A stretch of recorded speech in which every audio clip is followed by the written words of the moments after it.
Well, good morning, everyone, or good afternoon. It is currently 12:15 Central Standard Time, and today I'm very excited to introduce you to John Arnold. We're going to be talking about goal setting. John is one of the key people of the 7-Minute Life, and John has been with us since 2006. You know, I'm beginning to see many of our friends that are with us and that come to us for the whole point of living a more meaningful and purposeful life. So John, as he's coming in, I'd like to give just a quick update on what's happening. So the 7-Minute Life is a time management company. And what we're doing is we're connecting time management skills with life skills and creating that life plan. So if you have not been involved in a while, or if you've been involved, make sure that you're looking at the things that we are creating. Send a ticket to hello@the7minutelife.com or go onto our website, the 7-Minute Life, and make sure that you send in a ticket and say, hey, look, I'm a member of the 7-Minute Life University, and I want to know all of the new pieces that are available. So make sure that you're really connecting. The expanse of this has been so great and so simple. So welcome again to our Tuesday webinars to everyone that's here. Now, I'm Allyson Lewis, founder of the 7-Minute Life, and I created the 7-Minute Life because I just wanted more. I wanted better work-life balance. I wanted a more meaningful life. But I also wanted to set and achieve goals. Now, there are a lot of goals that we have, personal goals and work goals. And today, John is going to introduce you, and you can see on his board in just a second, John, when you start talking, that he's going to be talking about compelling, actionable, and sustainable goals. But first, let me introduce you to John. John has been with the 7-Minute Life since 2006. He is the original and only Chief Inspiration Officer for the 7-Minute Life. In reality, in his other world, John serves as a Presbyterian minister, and he is one of the most thoughtful, insightful people that I know. But he's also a deep dive into the 7-Minute Life. He gets it. He's been through things. John, I won't give away your whole story, but life isn't always rosy. But what we do at the 7-Minute Life is we take a look at our priorities, our purpose. Today, we're going to be taking a look at goals. But the key element is taking 7 minutes a day to really create the action steps that you want to take to reach these goals. So, John, these classes are somewhere between 30 and 45 minutes. And I want to give you the full time to go through this. This is one of my favorite classes you teach. John, the floor is yours. Awesome. Well, I'm super excited to do this for people because I think there's a lot of very critical knowledge that doesn't get shared. And Alison, I'll remind you to spotlight me if you haven't already. Maybe you've already done that. I'm going to be sharing my screen at some points in this to give you a look at some of my actionable goals. This is not just a bunch of theory. I've been doing this for years and years and years. In fact, some of the examples that I'm going to share with you go back to 2016, but I've been doing written actionable goals for long before then. And Alison mentioned 3 core words here. By the time we get done with this, you're going to know how to create a goal that's very compelling. By that, I mean you're going to set yourself up to have goals where you're already intrinsically motivated to do them. Most people don't go the distance on their goals, and we're going to set you up to win. And that begins with having a goal that is built on a very solid foundation. Then we're going to help you make it actionable by formulating a well-crafted goal. And we're going to help you understand how to make it sustainable. That's the best word I've come up with so far. And by that, I mean, what are you going to do to fortify your goal so that you see it through to completion? And I have some very concrete steps for each one of these things. Now, you see 3 words up here, but you'll notice there's 4 columns, because what I've discovered through the process of making and accomplishing goals or failing at goals. That has happened too. I've learned a lot of lessons the hard way, but I've learned them, so you don't have to. You can learn from me. And I found there are kind of four key aspects, or they're almost like stages of a goal that I'm going to walk you through today. And I've actually mentioned a couple of them as I was introducing this material to you. The first piece, and here are the four stages. There's creating a solid foundation for your goal. So what's the foundation? There's formulating your goal. You're going to learn how to formulate a good goal. Then there's a word you don't hear used a whole lot, but I love it for this, and that's fortification. I think of fortification, it's like, how are you going to make something that, you know, you've set up a defense system to make sure it survives. And then lastly, fabrication, where you kind of pull it all together. Maybe I'm still searching for a better word. I like having alliterations. I'm still searching for a better word. But fabrication is really about the nuts and bolts of how do you live it out. So it's not bad, but I think there might be a better word out there. So let's go ahead and dive into what I mean by each of these. And this is really kind of a time progression for how your goal unfolds to completion. Now, what I mean by a foundation is that every goal needs to be rooted preferably in something that already has intrinsic value for you, meaning you don't have to sort of pump yourself up about it, but it taps into something very core to who you are. And I'm going to point there, you can do a lot of things for that, but I'm going to point to three. One that's just empirically really obvious, and two that are very core to the 7-minute life. And the first two are goals that are rooted in your priorities. Okay. And we have at 7-minute life, we have a prioritization worksheet to help you nail down what are your top 10 values. So these may be things like family or health or your faith. Those are a lot of the common ones. It might be the arts or nature, whatever is valuable to you. And a goal that is rooted in a priority is going to be something that you find extremely satisfying. So this has a high satisfaction value to it. And then purpose is another great driver for a goal. If you can come up with a goal that fits your purpose, and that's another thing that we have a worksheet for and a process for, defining your purpose in life. Anything connected to your purpose is also going to be satisfying. It's going to have tremendous meaning, because when you accomplish it, you use your gifts to make a difference about something that matters to you. Okay, use your gifts to make a difference about something that matters to you. That is something where you get at the end of it and you're just, there's so much sense of accomplishment, meaning, and satisfaction. Again, very inherently, intrinsically driving for you, compelling for you. Last but not least is just simply creating goals that come out of a need, out of needs that you have. We go through seasons of life and the needs for us change. And in a moment, I'm going to show you examples of each of these goals from my life. I can go ahead and mention a few of them. Well, actually, I'm going to tease you a little bit. I want you to hang on to that for a moment. We'll look at examples here in a moment, but just keep in mind what's most meaningful to you in terms of your values, in terms of what you want to achieve with your life. What are needs that you have as the context of your life changes and unfolds, where you better address this or life's going to be painful. Okay, this is like removal of pain points.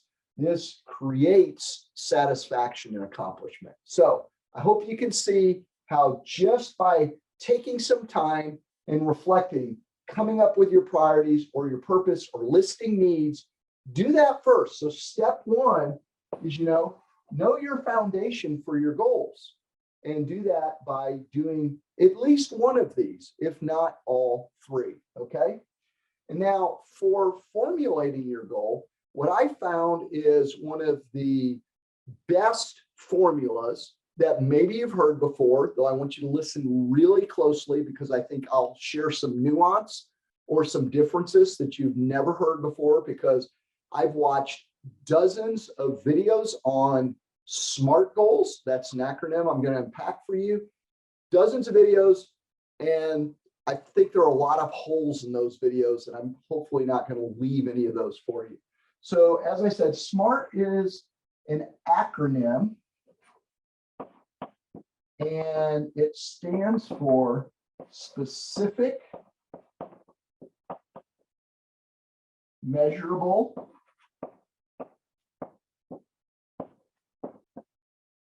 attainable or achievable, whichever word you like, either they're synonymous. Attainable, achievable, relevant, sorry. Some people say realistic, and I always want to get sucked down that path, but I don't want to go there because realistic's already an attainable. And relevant, this right here, to me, is one of the most important elements, and you're going to build relevancy to you. Your goal will have relevance if it has any of these three things in it, right?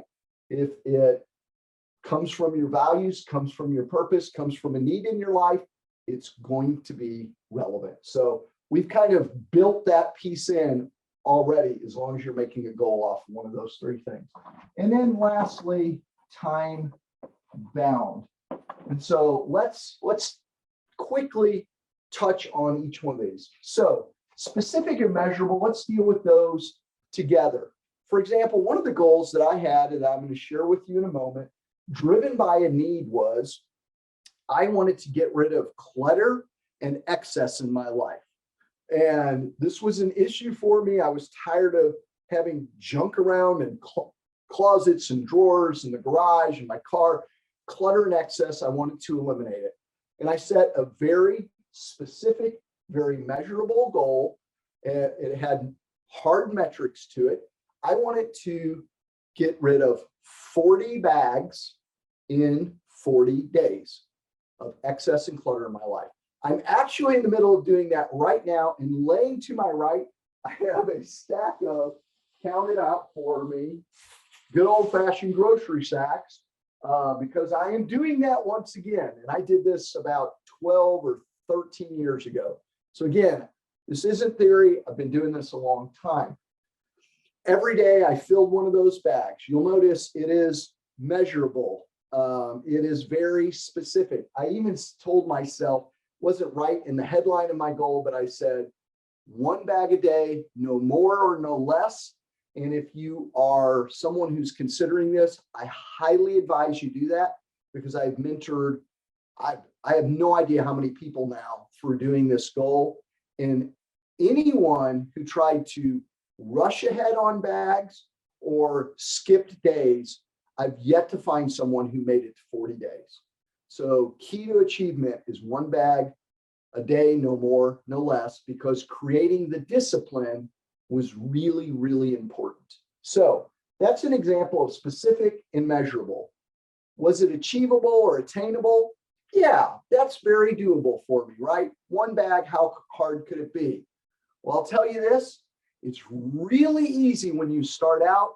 It gets harder as you move along, because at some point you hit this point where, like at first it's like, oh, I'm going to finally get rid of these shoes and clothes. Oh, I'm finally going to get rid of these files and papers. Oh, I'm going to finally get rid of this broken this or that. These old cell phones and chargers have been laying in this trunk drawer, like those are easy. And then one day you go into your closet, you go, what if I need this later? But what if, and it starts to crunch down, but it was doable.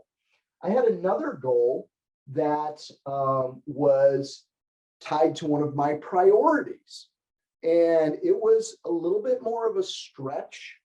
And that was, I wanted to visit my mom 6 times over the course of a year. And this was at one of my core values. I love my mom. I love my family. I want to put them first. My mom at that time she was 9 hours away from me. And so 6 times was a stretch. I had to get really intentional. I had to take off a lot of time because 9 hours, you can't just pop in the car or drive an hour or two to get to an airport and hop a flight, take some effort. 6 was a stretch. I did it and I will never regret it because I had some of the richest, most amazing memories came out of that time. My mom's independence was beginning to fail. She couldn't travel anymore. And I'm so glad I didn't wait. And I got rid of having that regret. I don't have regret of, I wish I had spent more time with my mom, because I made a goal out of the priority of her in my life and a family. So specific and measurable, attainable, but a little bit of a stretch. All of these relevant. This one, my mom's goal, was relevant because I knew that I had limited time with her. She lived a few more years after that, but I was now at a place where the number of times I would spend with her was getting countable. And so super, super relevant for me. And I love my mom and she's meant so much to me. And I wanted to give back to her what she had given me. We're going to look at these again in a moment. Time bound. I wanted to do that one over the course of a year, you'll notice. I wanted to fill the bags within the course of 6 to 8 weeks. 40 days. I'm getting to another goal here in a minute. My brain's hopping ahead. But I did the 40 bags in 40 days. Very clear. Now, I want to mention this about time bound. Whenever you set a deadline on the back end, be sure you put a start date on the front end. That's one of the biggest mistakes. People oftentimes fail to just put a start date on the beginning. And I can't tell you how many people, when I've led a mastermind group, go, oh my goodness, that's golden. I honestly, as simple as that may sound, I hadn't thought of that. And I'm constantly procrastinating. And I will tell you this from experience. When you have a start date, your energy around that goal changes immensely. So, and actually, when I shared this one mastermind group, I had an actor in Hollywood who told me, oh my gosh, John, that's so true. When you land a role in a movie, it's awesome and you're excited about it, but everything changes from the moment you get the notification of, we're going to begin filming on this day, and all your energy and your preparation changes. So start date, end date, and I would say some interim dates in the middle.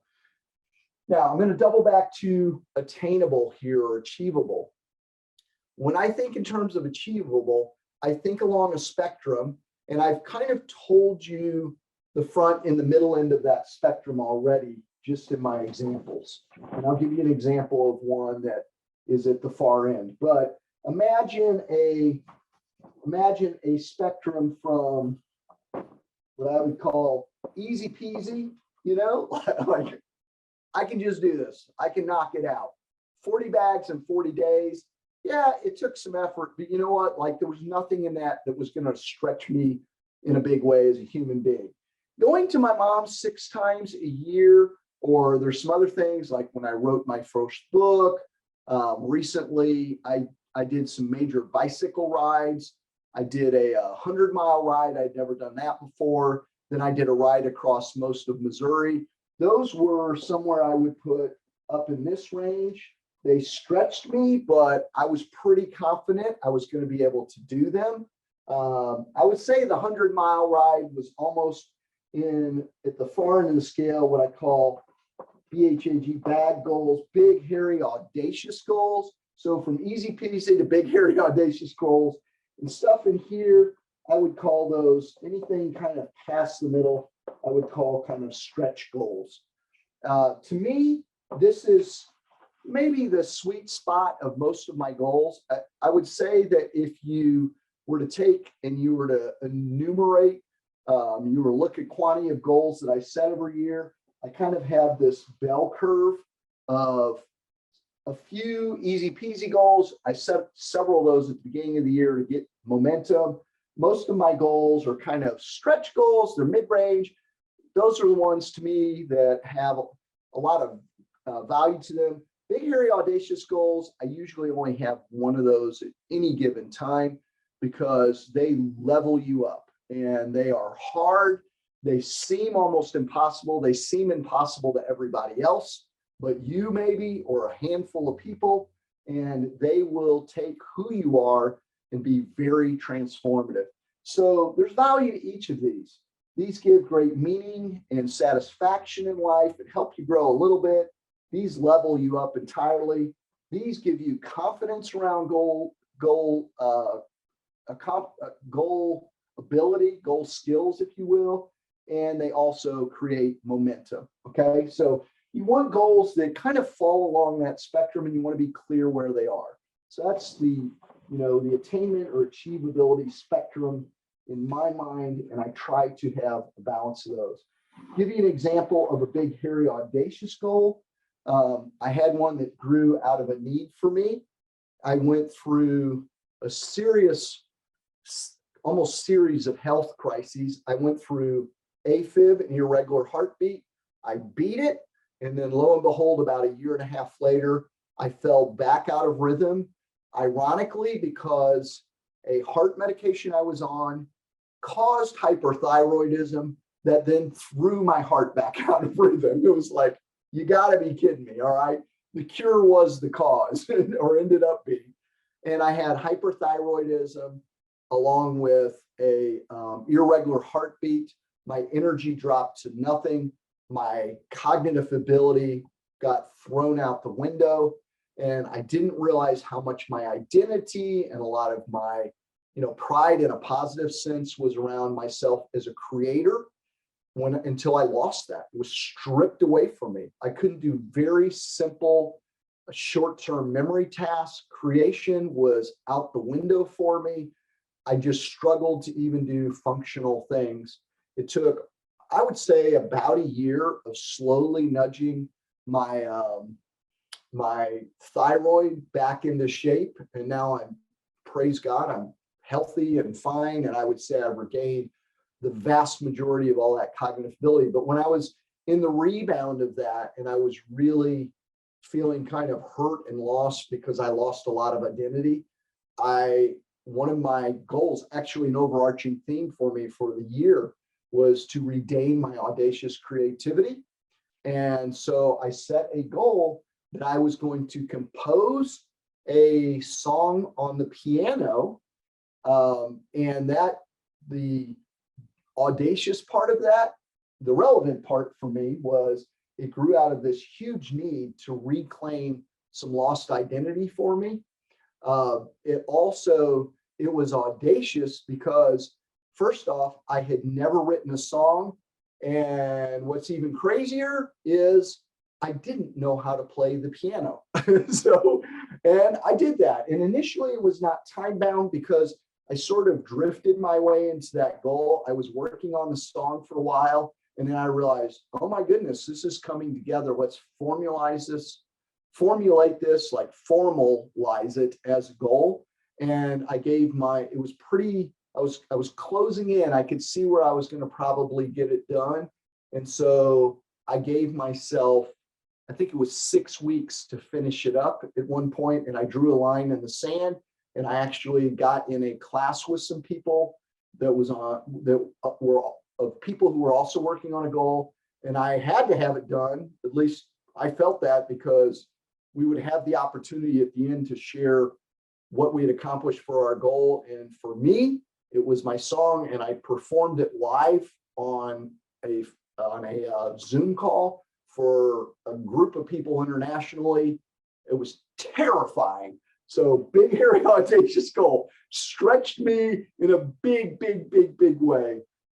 So meaningful, so profound. But 6 to 8 weeks I got down to, I set a deadline on it, which was 6, 7 weeks of finishing it up. It was a song. It was on the piano.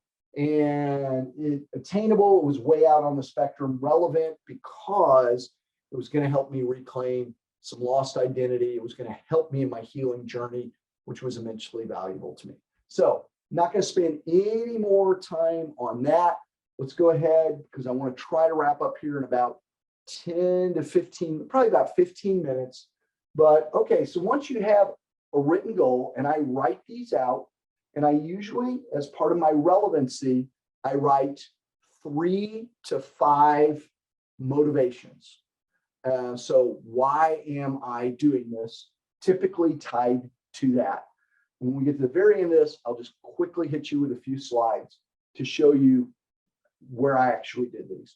But fortification boils down to pretty much, I'm going to tell you 2 things right now because I want to keep it simple.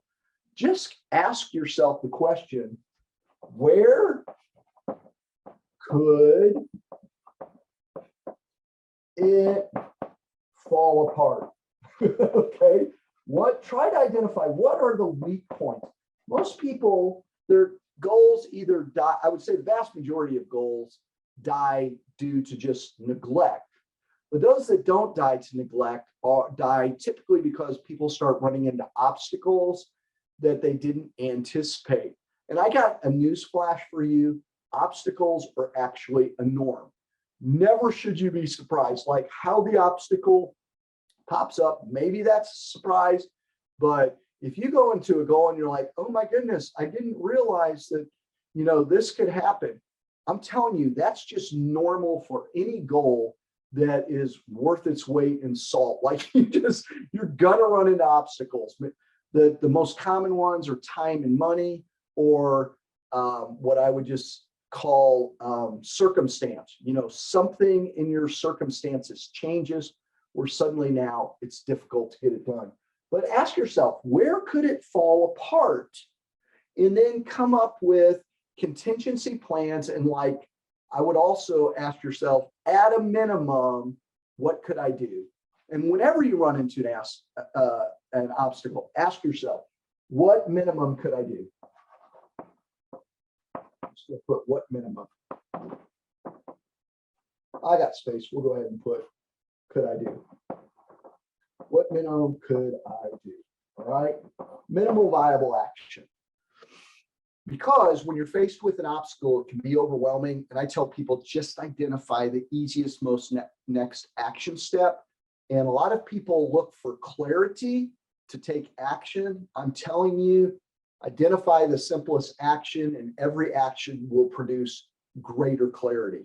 It's really the opposite of what people think. People sit around and they get lost in analysis of paralysis, trying to figure out the best move or the greatest move or whatever. Just pick out the easiest next move, do it. It will be tremendously revealing. Like, your next action is your best coach. Alison, you ought to make a slide of that. That's a quotable, that's a meme. Your next action is your best quote. You heard it here first today. All right. So last but not least, in this one, I'm going to kind of bridge the gap here. I'm going to put something that sort of slops over, but identify routines you need to accomplish your goal. Identify routines. So, for example, for me with 40 bags, 40 days, I took bags, I laid them in my closet. My routine was in the morning, I would grab a bag, I would go fill it. Simple routine, right? With my mom, after every visit, I identified and set a target date for the next visit. So whenever I finished one visit, I tried to make sure that I had already planned the next visit. Simple routine, okay? So for my piano, compose a piece, I had a discipline of learning where when I was commuting, I listened to books on composition. I learned piano composition, or I listened to samples of music that I liked, and I broke them down kind of theoretically what was going on, compositionally what was going on. So I had a routine of using my commute time as thought work time for the piano piece. I also had practice times. Okay, so I had a routine of sitting down, actually working on the piano. And actually for that, I had a routine where I had sort of this mantra that I did at the beginning. I'm a pastor. I had sort of a spiritual experience that led me to that. And I would say, "Speak, Lord, your servant's listening," which is a scripture that inspired me. And I would sit and I would listen for a while, and then I would piddle and work on it. And over time, I started coming up with routines for working on elements of it, like technique practice versus, compositional practice. Anyways, I had routines for practice. So you're going to have routines you're going to have two types of routines. You're going to have routines specific to the goal, which I just described some. And then there are what I would call your standard routines for any goal that help you sustain momentum on it. And from the 7-minute life, we do 7 minutes in the morning of planning. Okay, just do a little sun here for like sunrise, if you will. 7 minutes in the morning to plan your day and try to, whenever possible, put action for your goals in your morning planning as much as you can. You may not work on a goal every day, but as you make your daily to-do list, I review my goals before I do my daily to-do list so that I'm more likely to put stuff in there. So review your goals daily, preferably do action on them. If not daily, close to it. 7 minutes in the evening. Let's do a little crescent moon here for evening. And a little happy little stars here. Okay, that's where you look back and you celebrate the wins. And what do you need to adjust, and you kind of project forward to the next day, kind of front load before you go to sleep. And actually, I will tell you this, people who journal at night or do some process like this at night, like, what do I need to do tomorrow? If you will just jot down a list of what you think you need to do tomorrow, even taking a minute or two, your 7 minutes to do that, or all 7 minutes, studies have shown it will help you fall asleep faster. So if you struggle with sleep, start doing a brain dump at night as part of your 7 minutes. It can be your whole 7 minutes, and it's going to pay for itself. Believe me. Imagine if you fell asleep an extra half hour to an hour early because you spent 7 minutes to brain dump. I think that would be worth it, right? Okay, so 7 minutes morning, 7 minutes evening. And then one of my core pieces that I do is a weekly review, where every week I take time to look at review what I did, what I intended to do, and what did I get done. Review what I intended, and did I do it? So I reflect on the week. I learn from that. I come up with sort of lessons learned. I strategize out of that, and then I set intentions for the next week. So review, learn, set intentions for the next week. That is the secret sauce for goal completion. I don't have time. We have a whole video on that. So anyways, sometime you need to watch that video.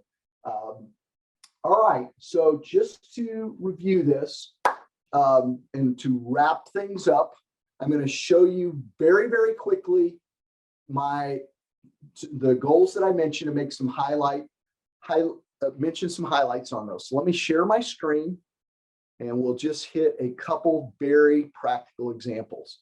And you're going to see part of what my weekly review looks like. So should be sharing my screen. This is not one that I mentioned, but I worked on a retreat weekend and I wanted to help them get 12 or more participants.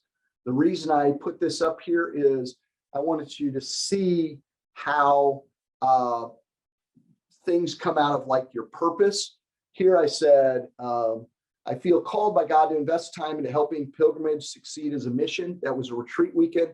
They were only getting a half dozen people.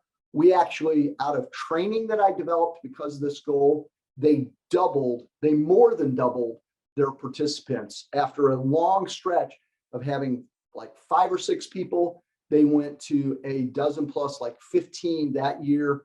and they have sustained that since.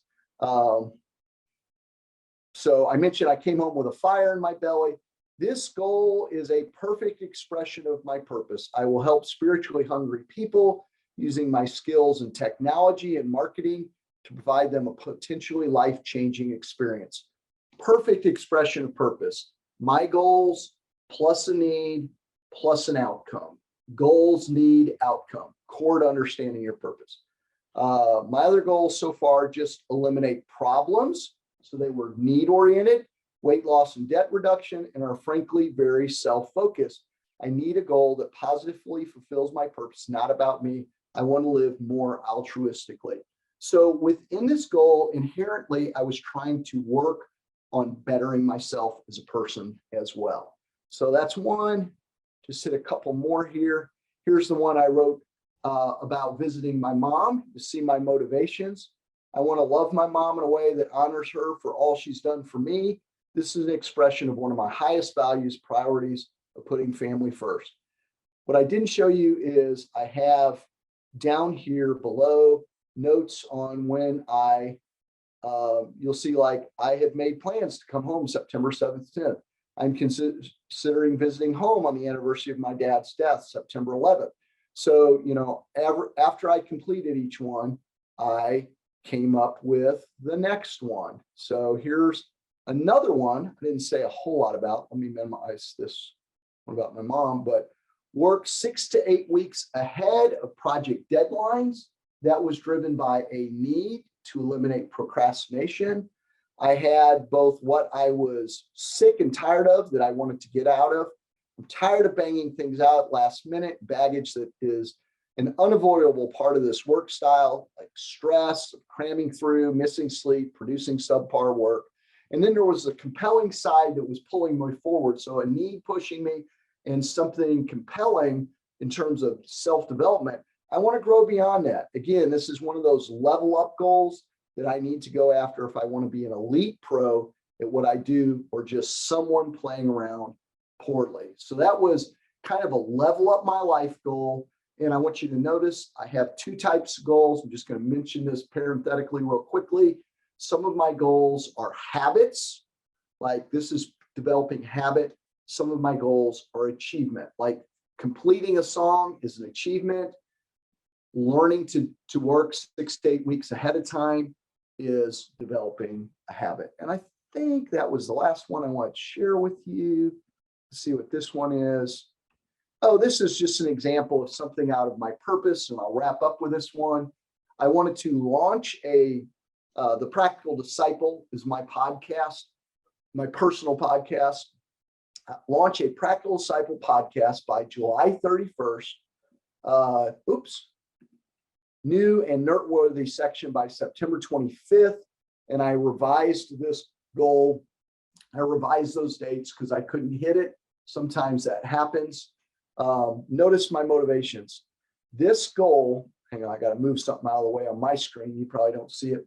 Specifically, it blesses spiritually hungry Christians using my gifts of teaching technology and marketing so that they can grow closer to God, live more faithfully, enjoy a better life. Again, notice my goal, my gifts, plus a need, creating an outcome. Goals, need, outcome, right? They don't have to be in that order, but that's the trifecta of purpose.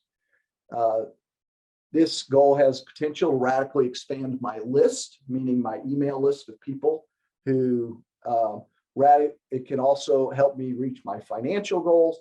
And ultimately, it could be pivotal in being able to build a solid business that creates freedom, game-changing in terms of continuing on as an entrepreneur. Again, a shift in identity this goal helps me with.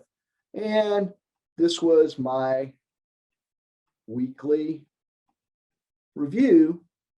For my weekly review, I just put a date and then I put what I intended to do and then look at what I did. So let's wrap it up with that. I'm going to stop sharing my screen, but I hope you see how you can really achieve this compelling, actionable, sustainable effort around your goals if you consciously work at making sure you do these 4 F's. I don't want this to sound complicated. It's really not, pick a value, come up with a goal that's specific, measurable, attainable, relevant. It's already relevant if it comes out of one of these values for you. Specific, measurable, attainable are going to be boiled down to coming up with numbers that are realistic. Time bound is a quick decision. So formulation doesn't have to take a long time. Fortification, just ask yourself, where could it fall apart? What can I do to make sure that I'm able to finish it? What's minimal action? And then figure out the routines you're going to do and start putting those in place at a minimum as part of your 7 minutes in the morning, 7 minutes in the evening, and once a week. So 7 in the morning, 7 in the evening, every 7 days. If you want another 7, I'm sure that makes Allyson smile. I've never said that before, but every 7 days, review. You're golden. I'm telling you, you do this. It doesn't have to be complicated. You can do it in minutes, and you are going to rock your goals. You're going to be a superstar of goal setting and achievement. You're not going to be able to just, today we didn't just tell you how to goal set. We told you how to goal get, and most people don't know how to do that. All right. I hope that this was really rewarding and fulfilling for you, because I got to live in my purpose, today by doing this. And I got to fulfill one of my greatest priorities, which is inspiring people. And I'm hoping that you felt inspired. So there we go. I'm going to turn it back to you, Allyson. John, I love it. You should see the notes I've taken. Every time you teach, it really does inspire me. So I don't know if John, can you see my notes? Yeah, that's awesome. So clearly organized. As we wrap this up, John, I look at goals in my life, and I think that some of the classes that we teach, we need to help people understand that goals, just the simple definition of it, a goal is the end point. For example, if you're running a marathon, the goal of running the marathon is to physically cross 26.2 miles. Right. So when you're talking about specific, I really want to give people that understanding that a goal is not the journey. The goal is actually reaching some kind of end point. Yeah, it's an outcome. It's an outcome. And the outcome has such a powerful emotional impact on us. What you're giving us is a roadmap of achieving a goal. I'm looking at what you said, just as a recap, making it compelling, actionable, and sustainable. That brings the undergirding of the why. Yep. And so, the whole point of goal setting is that as we're coaching people, as I'm coaching people don't even have goals. They don't have any personal goals. So which is amazing, bringing it down and giving real examples, the 40 bags in 40 days, getting rid of the clutter. So just 4 of my goals: continually decluttering my office. Right. One of the goals that I have right now is called a personal wellness month. I've let things go in COVID where we need to go ahead and schedule those routine well-being checkups. Call the doctor, call the dentist, have your blood work checked, check your blood pressure. Personal goals that are simple. I believe that what you're teaching is so important to that daily moving it along. But I want you to end today's class. I'm 62 right now. Yep. When we look at time management, time is always moving forward. Today is moving forward. I'm going to blink my eyes and the day is going to go by. But I just celebrated a birthday. What I don't want to have happen is to blink my eyes and be 63. Right. I want to have a goal that drives me with my heart, body, mind, and soul, but it doesn't have to be a ginormous goal. It could be having a month where I just have a wellness check. Absolutely. But making that appointment with the doctor, physically, I've written down 5 things: make an appointment with the doctor, make an appointment with the dentist, have my blood work done, have my blood pressure checked, and then I put on there, get enough sleep. That's doable. So I want to end today, John, by asking you a question that I already know the answer to. Okay. why is what you've just spent an hour or 45 minutes talking about important to life? Why are goals important to life? I'll tell you, they are what give you life in a bottom line. As a pastor, I see people all the time at their best and their worst. I see them go through crises, and I'm an intimate part of their lives. And there are far too many in our people in our culture right now who are they are drifting through life. They're just drifting through life, and they're almost living a zombie-like existence. There's an old native proverb that says, when death comes, I hope it finds me alive. Okay. And I'm telling you, people with goals, when death comes, it will find them alive, and it will find them with limited to no regret. So to me, goals are absolutely essential to living a life worth living. That's simple. So, and it doesn't have to be complicated. I mean, you could literally, when this call ends, you don't have to go run and do every one of these, needs in your life. Like, I'd love for you to go do a priority sheet or a purpose sheet, but even if you didn't do that, in 1 minute, you could probably write down 10 needs you have right now. And in another minute, you could probably write something that is a good, doable goal, with these elements. In literally 1 or 2 minutes, you could ask yourself in less than 7 minutes, you could apply what we did today. Like literally, I would say take 10 minutes. I'm giving you a bonus of 3 minutes when you get off the call. Take 10 minutes.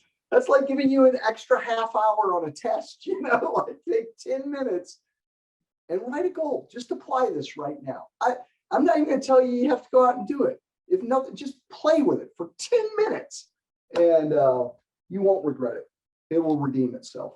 Okay. So John, I'm going to close this out. The 7-minute life, there are really 3 things. You got to think about what you want. You've got to write it down, and then you've got to do it. Mm-hmm. For me, the people that are on this class, my big takeaway is that life moves really quickly. The number one thing you can do is begin to clarify in great detail, clarify your North Star, find out what drives you, understand the internal passion and needs, take a clear view of what's holding you back. Where are the obstacles? And then make a discipline to find a community of people just like this, John, coming every week, showing up, getting that dose of life really does matter.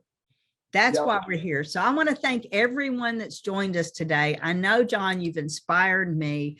This is the 7-minute life. It is about breathing in life and making a difference in the lives of others.